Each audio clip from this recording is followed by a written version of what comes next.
في يوم من الأيام وأنا في 6 ابتدائي المدرس اداني موضوع تعبير أكتبه.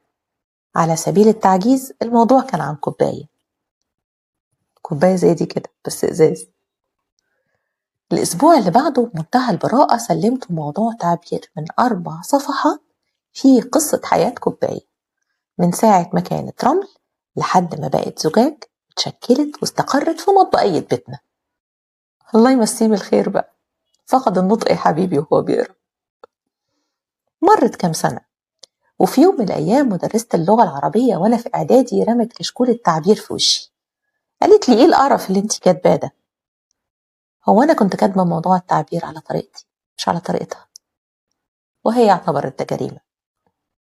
تمر سنين تانية وفي يوم من الأيام حد كان قريب مني جدا يقول لي صوتك وحش، فعشت عمر طويل لا عارفة قيمة صوتي ولا قيمة اللي بكتبه، وكنت فاكراه مجرد شخبطة.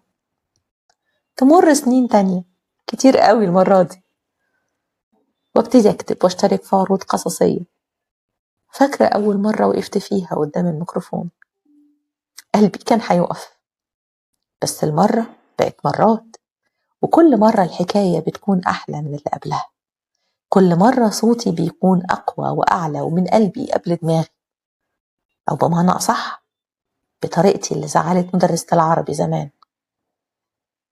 وبعد فترة طويلة من التردد وكان بانيك أتاك بقى عندي برنامج إذاعي في راديو أونلاين، أنا وهم بنبتدي مع بعض، وفي يوم من الأيام هنكبر وهنبقى قد الدنيا. والنهاردة بقى عندي تشانل على اليوتيوب بتاعتي أحط عليها حكاياتي كلها ونتكلم فيها مع بعض عن الكتابة وسنينها، نسمع حكايات ونتناقش بكتب وأفلام.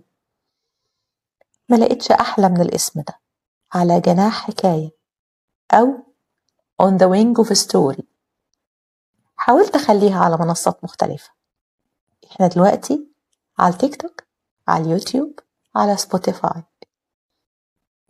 تابعونا عشان تشوفوا الحكايات.